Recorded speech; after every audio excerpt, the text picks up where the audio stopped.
சிவாய நமக. திருச்சிற்றம்பலம். நான் உங்கள் திருவாசகன். இன்னைக்கு திருவாசக வழிபாட்டில் வேற்று விகாரம் விளக்குடன் பின் உட்கிடப்ப ஆற்றேன் எம் ஐயா அரணே ஊர் என்றென்று போற்றி புகழ்ந்திருந்து பொய்கெட்டு மெய்யானார் உன்னை மீட்டு இங்கு வந்து வினைபிறவி சாராமேன் உன் கள்ளக்குளப்புறம்பை கட்டவிழ்க்க வல்லானே. வேற்று விகாரம் என்ன சொல்றது? வேற்று விகாரம்னா என்ன? வேறு வேறா பார்க்காத.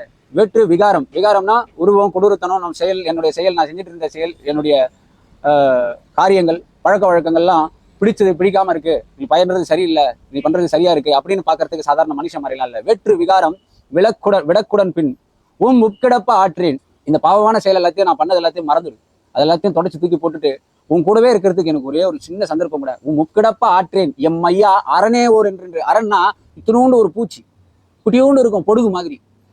ரத்த அணுக்கள் இருக்கிற ஒரு துளியே அணுதான் அது. என்ன சொல்றார்? இத்தினோண்டா சேர்த்துக்க மாட்டியா? என் பழிபாவத்தை எல்லாத்தையும் தொடச்சு தூக்கி போட்டுட்டு உன்னே சரணாகதி நம்பி வந்திருக்கேனே. அடுத்த வார்த்தை ரொம்ப தெளிவானது. போற்றி புகழ்ந்திருந்து பொய்கெட்டு மெய்யானார் உன்னை மீட்டு இங்கு வந்து உன் வினைபிறவை சாராமேன் உன் கள்ளக்குள புறம்பை கட்டவிழ்க்க வல்லானே. ஒரு மனுஷனுக்கு ஒரு கள்ளத்தனம் இருக்கு. அந்த கள்ளத்தனத்துக்கு ஒரு குளம் இருக்கு, அந்த குளத்துக்கு ஒரு புறம்பு இருக்கு.